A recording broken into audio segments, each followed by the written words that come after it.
The autumn sun was setting over a small Midwestern town, casting long shadows across the parking lots and strip malls that lined the main street.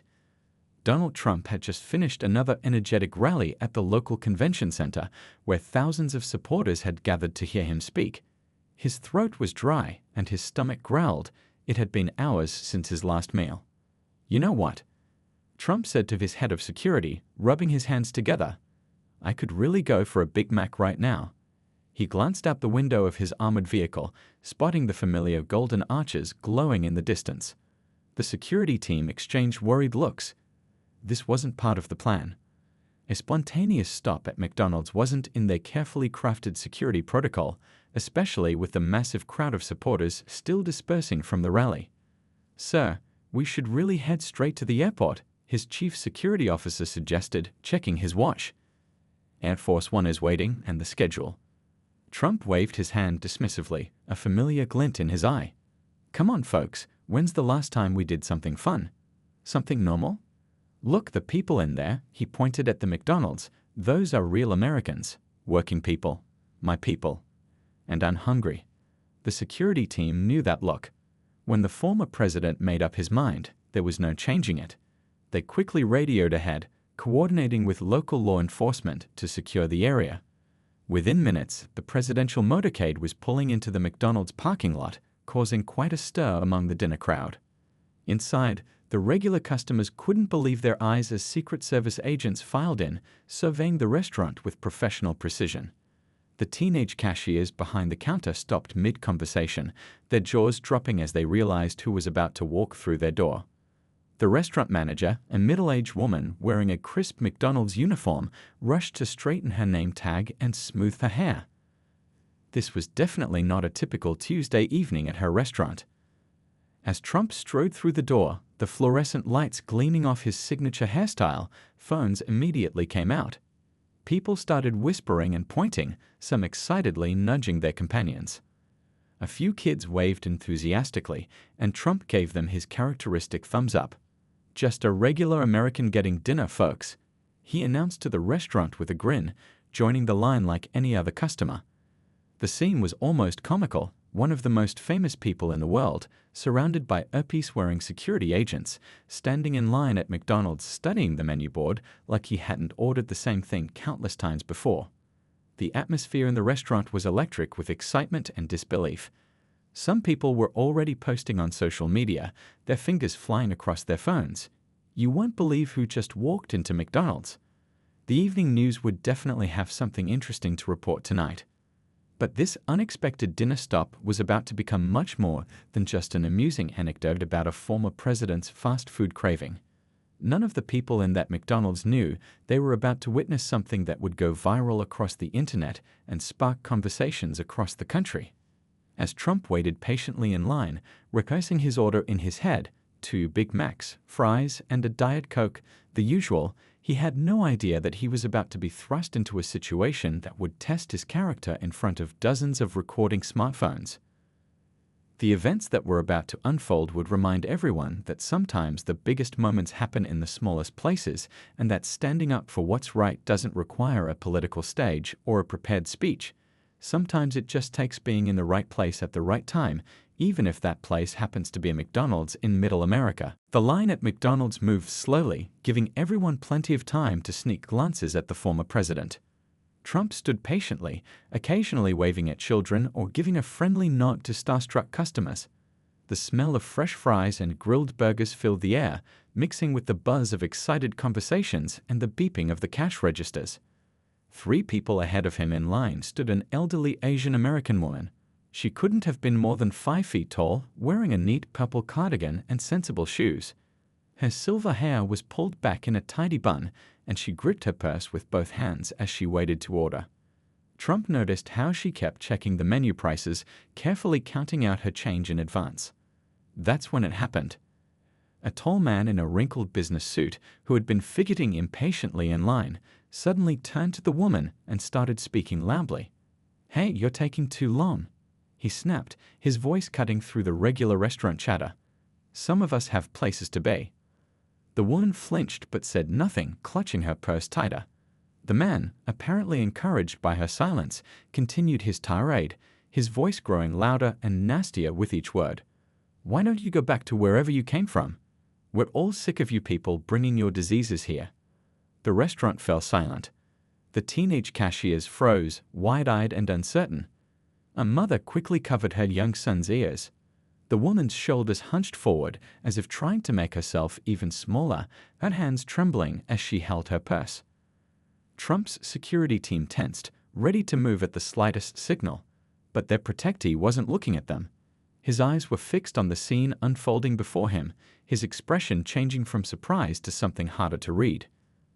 Other customers shifted uncomfortably in line, some looking down at their phones, others pretending not to notice what was happening. A young couple near the door whispered to each other, clearly disturbed but unsure what to do. The restaurant manager, who had been so excited about Trump's visit just moments before, now stood frozen behind the counter, her hand hovering over the phone. The man continued his verbal assault, his words growing more hostile by the second.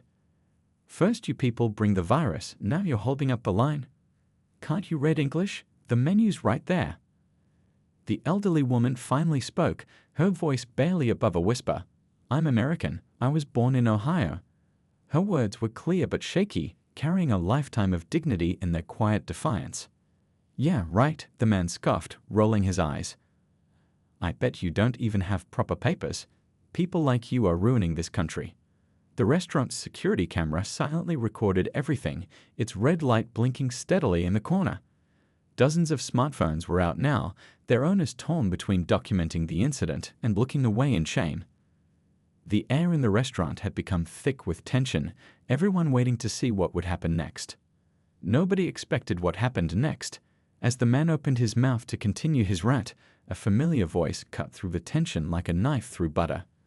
Trump had seen enough, and he wasn't about to let this continue, not in his America, not on his watch. The next few moments would transform this ordinary McDonald's visit into something that would be talked about for weeks to come, turning a simple dinner stop into a powerful reminder about standing up for what's right. The fluorescent lights hummed overhead as Trump stepped forward, his security detail moving with him like a well-oiled machine. "Excuse me," he said, his voice carrying that unmistakable New York accent that millions had come to know from TV. "I couldn't help but overhear what's going on here." The angry man spun around, his face flushing as he recognized who was addressing him. His mouth opened and closed like a fish out of water, all his previous bravado evaporating in an instant. The elderly woman turned too, her eyes widening in surprise. "You know," Trump continued, moving to stand between them, "I've been thinking about what makes America great. And let me tell you something, it's not people who bully grandmothers in McDonald's." His voice wasn't angry. Instead, it carried the same commanding tone he'd used in countless boardrooms and rallies. The restaurant had become so quiet you could hear the ice machine dropping fresh cubes in the back. Every phone was up now, recording what was quickly becoming a moment nobody would forget. "Sir," Trump addressed the man directly, "I've seen this lady's type before. You know where? In my buildings, running businesses, raising doctors and engineers. Their kids serve in our military." He gestured toward the woman. "They're the people who wake up at 5 a.m. to open their shops, who send their kids to college, who never miss a tax payment." The man started to stammer, "But Mr. Trump, aren't you the one who?" Trump raised his hand, cutting him off. "Let me be very clear," he said, his voice growing firmer. "When I say make America great again, I'm talking about bringing back jobs, fixing our trade deals, securing our borders. I'm not talking about harassing American citizens in fast food restaurants. That's not great. That's not even decent." A few people in the crowd started nodding. Someone in the back called out, "Tell him, Mr. President." Trump turned to the elderly woman, his demeanor softening. "Ma'am, how long has your family been in Ohio?" "3 generations," she replied, her voice stronger now. "My grandfather opened a grocery store in Cleveland in 1933. You hear that?" Trump turned back to the man. "Her family was building this country while lots of others were just thinking about coming here. And let me tell you something else. I've eaten at some of the best restaurants in the world, but sometimes nothing beats a good American McDonald's. And everyone who comes here deserves to enjoy their meal in peace." The man's face had turned from red to pale. He looked around, suddenly aware that every eye in the place was on him, every phone recording his shame. The crowd had grown larger as customers from the drive-thru had come inside to see what was happening. I'm sorry, he mumbled, looking at his shoes. I'll just go somewhere else. Now that, Trump said, might be the smartest thing you've said since I got here. He turned to the security team. Make sure this gentleman finds his way out safely, and maybe give him directions to the nearest library. I hear they have some great books about American history there. A ripple of nervous laughter went through the crowd. The man hurried toward the door, nearly tripping over his own feet in his haste to escape. But this wasn't the end of the story, not by a long shot. What happened next would prove that sometimes the greatest leadership moments don't happen in the Oval Office or on national television, but in the everyday places where real Americans live their lives. As the door swung shut behind the retreating man, the restaurant erupted in scattered applause. Trump raised his hands, trying to quiet the crowd. No, folks, this isn't about me. This is about who we are as Americans. The elderly woman stood straighter now, dignity returning to her posture. She turned to Trump, her eyes glistening with unshed tears. Thank you, she said softly. You didn't have to do that. Yes, I did, Trump replied, his voice carrying across the now silent restaurant. You know, my own mother was an immigrant. Came here from Scotland. Back then, some people weren't too kind to her either. He paused, letting his words sink in. But that's not the America we want to be. Not yesterday, not today, not ever. The restaurant manager, who had been frozen behind the counter during the confrontation, finally found her voice. Sir, Mr. President, your order will be on the house today. Trump shook his head, pulling out his wallet. No. I'll pay just like everybody else. That's the American way. He turned to the elderly woman. But I'd like to buy this lady's dinner if she'll let me. People were still filming, but the atmosphere had changed. The tension had been replaced by something warmer, more hopeful. A young boy tugged at his mother's sleeve, whispering loudly, Mom, is that really the president? She nodded, tears in her eyes. Teenage girl behind the counter, her McDonald's cap slightly askew, spoke up. Mr. Trump, my grandparents came from Vietnam. They worked in restaurants like this one until they could open their own place. Her voice shook slightly, but she continued. What you did, that means a lot. Trump nodded, understanding in his eyes. That's the real American dream right there, not the fancy buildings or the big deals. It's regular people working hard, treating each other right, building something better for their kids. The elderly woman had composed herself now. She reached into her purse and pulled out an old photograph, slightly worn at the edges. This was my father's store, she said, showing it to Trump. He kept it open 7 days a week for 40 years, never took a vacation. Trump studied the photo carefully. Now that's what I call a businessman, he said with genuine admiration. You know, people think being successful is about making big deals or having your name on buildings. But sometimes it's about getting up every morning, unlocking that store door, and serving your community. The crowd had gathered closer, everyone wanting to be part of this moment. Phones were still recording, but now they were capturing something different, not just a confrontation, but a reminder of what America could be at its best. A middle-aged man in work boots spoke up from the back. Hey, Mr. President, my kids go to school with kids from all over the world. They're all American to me. That's exactly right, Trump replied, his voice carrying that familiar mix of authority and street-smart New York charm. And you know what? Those kids are probably trading lunches in the cafeteria, learning from each other, becoming friends. That's the America we need to protect.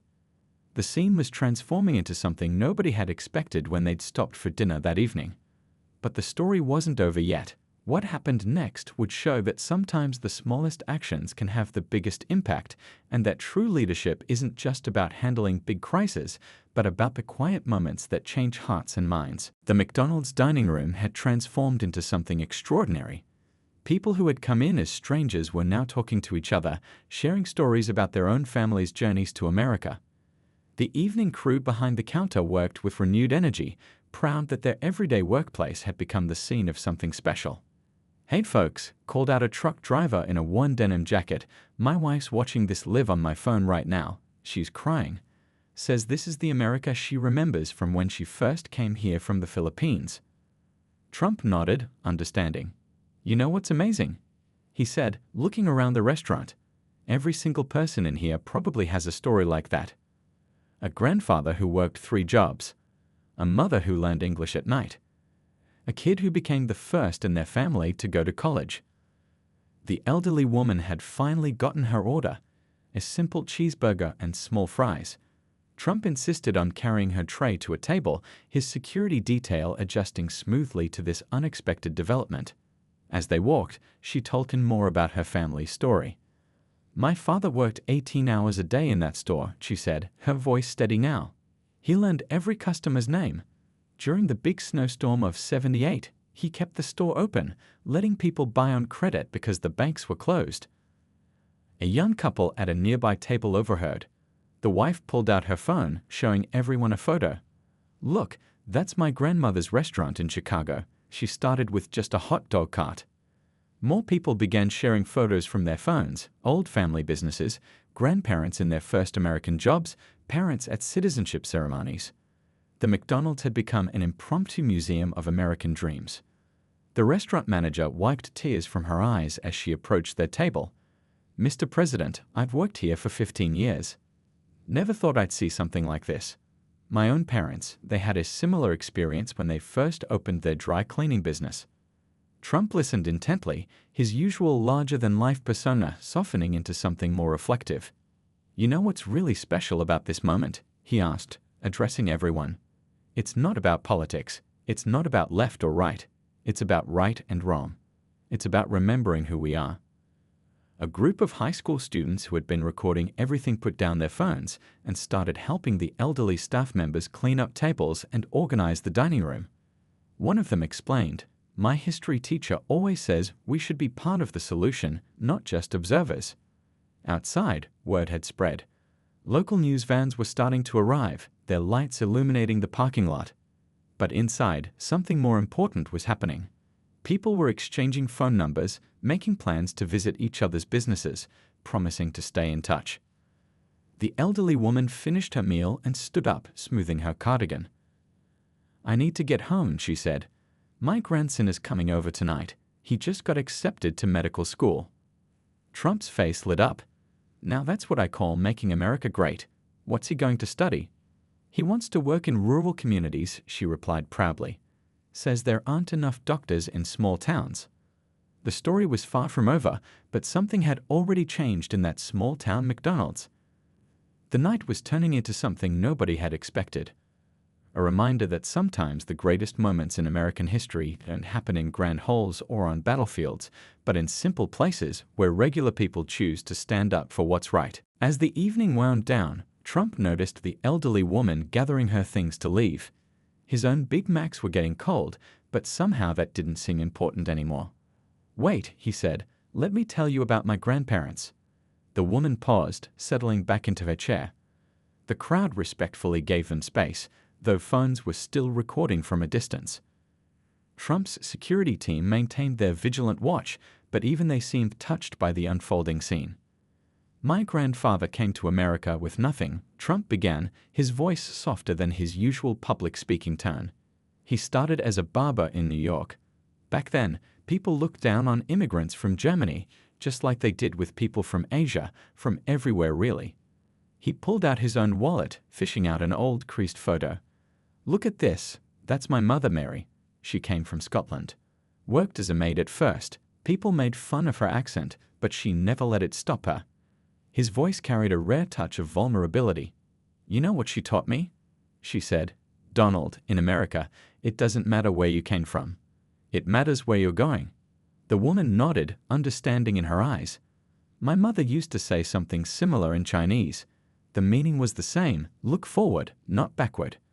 A young waitress approached with fresh coffee for both of them, her hands shaking slightly as she set down the cups. On the house, she insisted, my dad, he always says coffee is how Americans make friends. Trump smiled, taking a sip. Your dad's a wise man. You know, I've had coffee in gold cups in fancy towers, but sometimes the best conversations happen right here, in places like this. The woman shared more about her family, how her parents had saved every penny, how they'd helped other immigrant families get started, how they'd never missed a day of work even during the hardest times. Trump listened intently, occasionally nodding in recognition. "That's what people don't always understand about America," he said, gesturing with his coffee cup. "It's not just about the big success stories they see on TV. It's about millions of small victories. A family business that stays open one more year. A kid who learns to read English. A grandmother who sees her grandson get into medical school." Other customers were still sharing their own stories in small groups around the restaurant. A delivery driver talked about his parents' journey from Korea. A nurse spoke about her grandparents coming from Greece. The McDonald's had become a living museum of American dreams. "You know what's really special?" Trump continued, leaning forward slightly. "Every one of these stories, they're all different, but they're all the same too. They're all about people who believed in America, who worked hard, who never gave up." The woman smiled, touching the photo of her father's store that she'd shown earlier. "My father used to say America is like a big pot of soup. Everyone adds their own flavor, but in the end, it's all American soup." Trump laughed, genuinely delighted by the metaphor. "I love that. That's perfect. And you know what? Some people, they want to mess with the recipe. But the recipe works. It's worked for hundreds of years." As they talked, more coffee appeared, more stories were shared, and something remarkable was happening in that simple fast food restaurant. It was becoming clear that this evening wasn't just about standing up to one angry man, it was about remembering what makes America truly special. But the most touching moment of the night was still to come, proving that sometimes the smallest gestures can have the biggest impact. By the time Trump finally prepared to leave the McDonald's, the scene outside had transformed. Local news crews had gathered, their camera lights illuminating the parking lot like a movie premiere. But inside, something far more meaningful was still unfolding. The elderly woman stood up to say goodbye, and Trump noticed her reaching for her phone. "My grandson wants to thank you," she said softly. "He's on FaceTime." Trump didn't hesitate, bending down slightly to appear in the phone screen. The young man's face appeared, wearing a white coat. He was taking a break from his hospital rounds to call his grandmother. "Mr. President," the grandson said, his voice crackling through the speaker, "thank you for standing up for my grandmother. She's the reason I'm becoming a doctor. She taught me that serving others is the highest calling." Trump nodded, genuinely moved. "You're making America proud," he responded. "We need more doctors who understand what service really means." He turned to the grandmother. "You must be so proud." "Every day," she answered, beaming at her grandson's image on the screen.